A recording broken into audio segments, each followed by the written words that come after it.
guys, so I'm back. What I did was I removed everything inside the mechanism in here, and I reassembled the presser bar. So as I was getting skip stitches, and somebody suggested to move the needle a bit down, so I did. And now we're gonna test it out.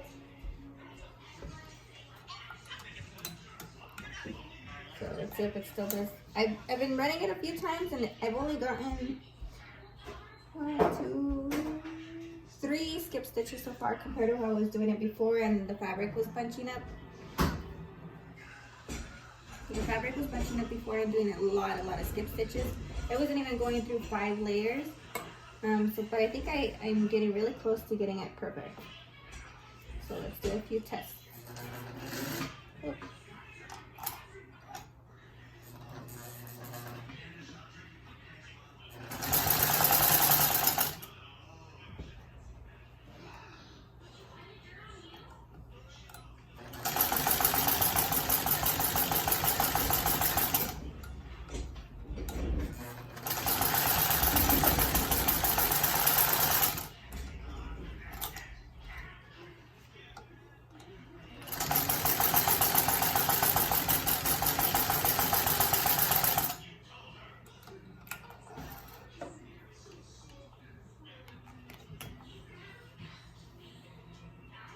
Okay, so my purple is a top thread.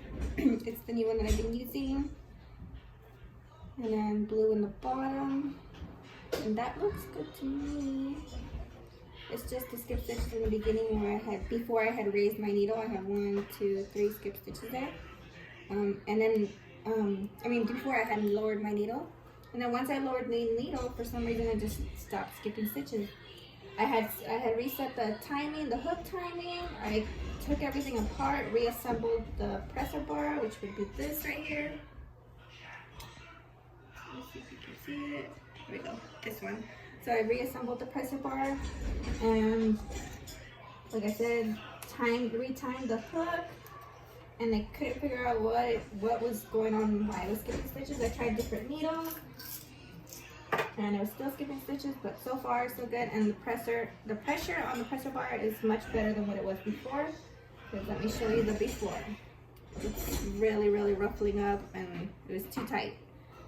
So I don't know, maybe it wasn't assembled correctly because it's not an original, but so far so good. So let's try quite a few layers now. Also, I noticed that this one is a high shank,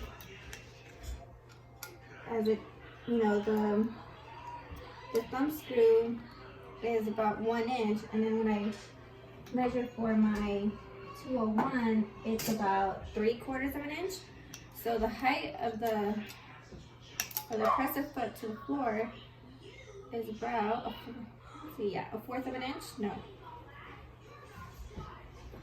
1/4 of an inch. Yeah, it's about 1/4 of an inch. And then for the finger 201, it is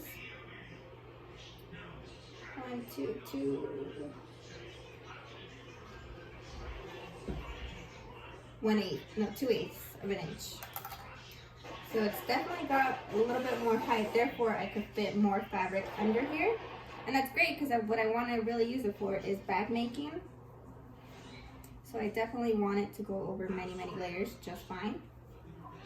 So we're gonna fold this up. I don't even know how many layers there is, but there's quite a few. It's definitely more than this. So let's see. I'm probably gonna need a thicker needle just to get it to go through everything, as this is just my basic size 14 needle, and it's for woven fabrics. So let's test it out.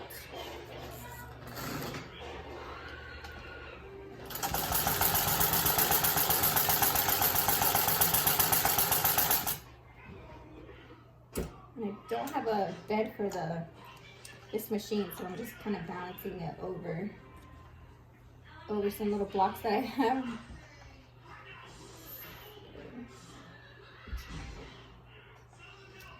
Okay, keep going.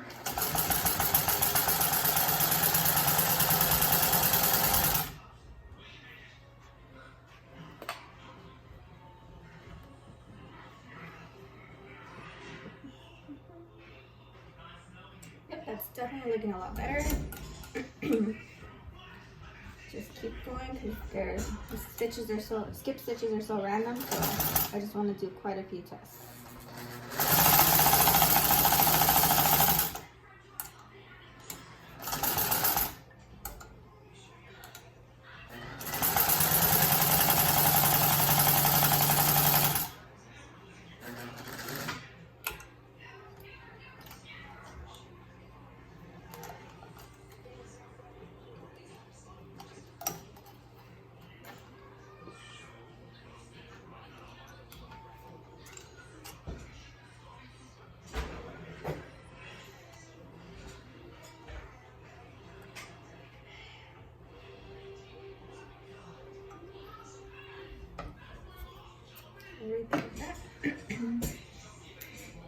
Okay, so here's my top with the purple, and here's the bottom with the blue, and I don't see skip stitches. It's a good secure stitch, pulling it pretty hard and it's still there.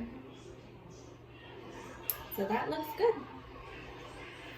So maybe when I'm working with vinyl or fox leather and making the top stitching, I guess you could say, on my bags, since this has a higher presser bar, it's probably going to be my go-to to do the final touches and the top stitching as more fits under the foot. So let me go grab some vinyl and then see how it does.